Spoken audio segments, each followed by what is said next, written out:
Hello and welcome to another episode of the Construction Corner podcast. I'm Dylan. I'm your host. And today, guys, we are going to be covering the National Electrical Contractors Association, what I learned, what this means for the industry, and where we are heading. This is hugely important to really the country as a whole, to the electrical industry. And there's two big themes that I want to make sure that we talk about, which is really hiring, recruiting, training. I'm kind of lumping that all into one bucket that is labor. The other bucket is opportunities that are out there. So without further ado, let's dive into my last few days at the National Electrical Contractors Association annual conference in San Diego, California. All right.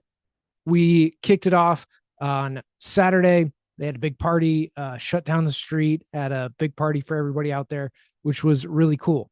The opening kind of topics and things that were talked about at the opening ceremonies, if you will, and presentations are really revolving around three big themes.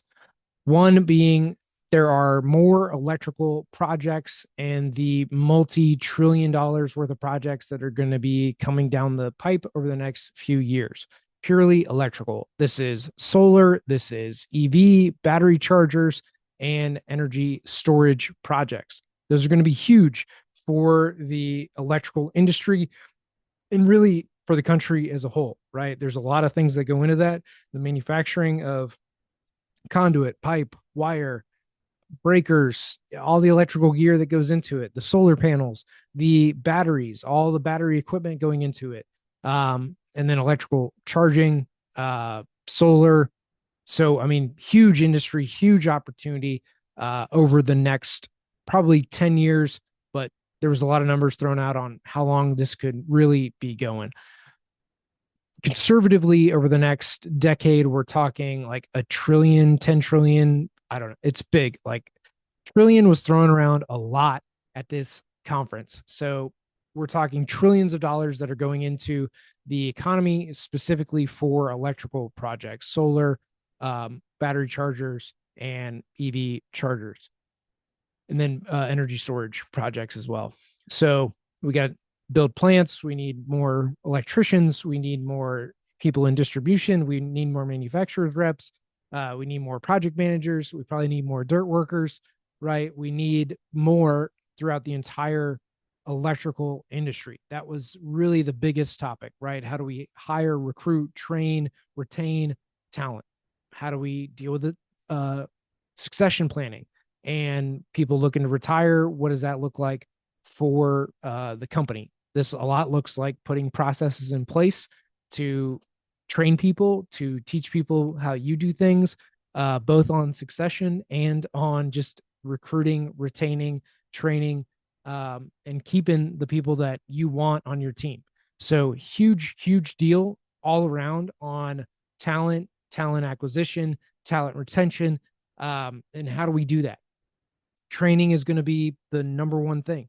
And then remember, guys, that you are the biggest advocates for really hiring, bringing people into the industry, talking about construction, right? Whether that's working for a general contractor, an electrical contractor, any other specialty contractor, right? Doors, ceilings, walls, mechanical, plumbing, concrete, site, you name it. We need everybody in the industry to be a part of this attraction, retention of talent for the industry. It's such a big deal.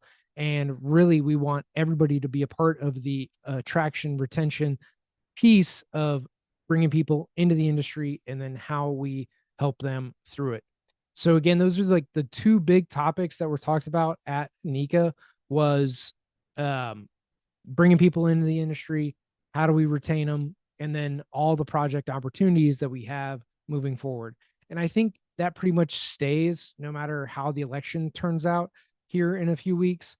We're going to have these solar projects. A lot of the funding and monies have been doled out on a state level. There is some federal funding, and those are earmarked for the next probably through 2030. So there's still going to be a time period on those, regardless of who takes office. So really a big opportunity for the electrical industry and construction as a whole, right? The plants and manufacturing facilities that are going to have to go up to build everything that then needs to be put in for solar projects, for EV, for battery chargers. And really, no matter what you think of the projects and whether it's good or bad, whatever for the environment, if it makes sense financially, if it doesn't, um, these projects are coming. And I think we need to take the opportunity to take advantage of these projects and start winning them, take advantage of the funding for it. And really, that's a big piece.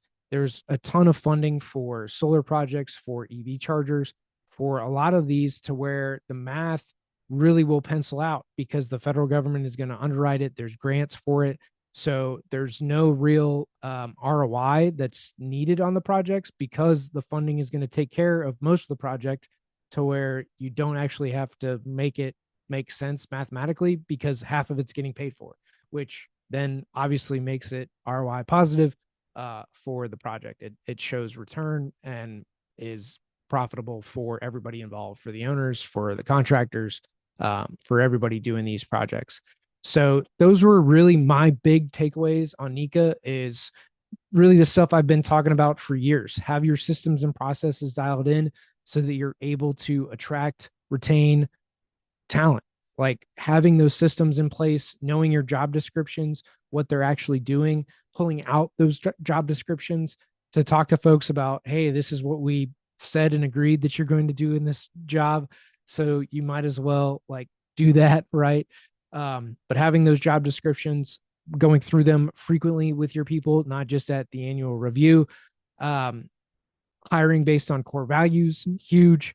Going after these projects, like continue to market, continue to attract talent, continue to try to find ways to train and retain talent and really utilize guys. Another big thing that was brought up was having all of your team involved in decisions as you go forward, right? At least having them at a seat at the table, right? To have their input and them to give their ideas. They want to be a part of how the company is going to move forward. And I think, especially in specialty contractors, a lot of your field guys get left out. They're out in the field and you forget about them instead of bringing them in and having a talk with them, the office folks, everybody involved to really make sure that you're doing what you say you're going to do. You're going to have that positive impact and really set your team up for success to win those projects. So really a big deal here on NECA is hire good people, right? Continue to hire, continue to train, continue to develop everybody. There's a ton of opportunity. Construction really is not slowing down. Flying across the country, I saw so many developments going up. Really, I think construction is here to stay. Most of the firms and a lot of the classes I was in, people are busy. They have a ton of projects. They're backlogged out for like 2 years. So it's really exciting time to be in the construction industry. These projects are coming. They're huge. There's a lot more mega projects coming down the pike, which also means that you got to have a bigger labor pool to be able to execute these projects. So for a lot of you guys, let's make sure that we are getting our systems and processes dialed in. And with that, we can then roll it out to the team in a simple, easy manner on, creating those checklists and everything that you need to do to empower your people to do their job, right? To be part of the team, to have that feedback. And this is going to be extremely beneficial for you, your team, and everybody moving forward. So those are my two big takeaways at NECA. The kind of last thing that I do want to touch on is when you're going to a conference, make sure that you have a stated goal in mind before you attend the conference. So here there was a few people that I wanted to meet, a few meetings that I had scheduled, and then a few others that I wanted to make sure that I stopped by their booth and had conversations with. I did those things, right? So for me, I had a very successful conference because I thought about what I wanted. I met with the people that I wanted to meet with, and I had the conversations that I needed to have with those folks. So big, big deal to make sure that you plan these conferences, that you set meetings or dinners or whatever prior to attending these conferences. And that will make your conference attendance a great success. So, those are my kind of three takeaways, two big lessons for the future, and one conference takeaway that I wanted to share with you guys right here on the Construction Corner podcast. And until next time.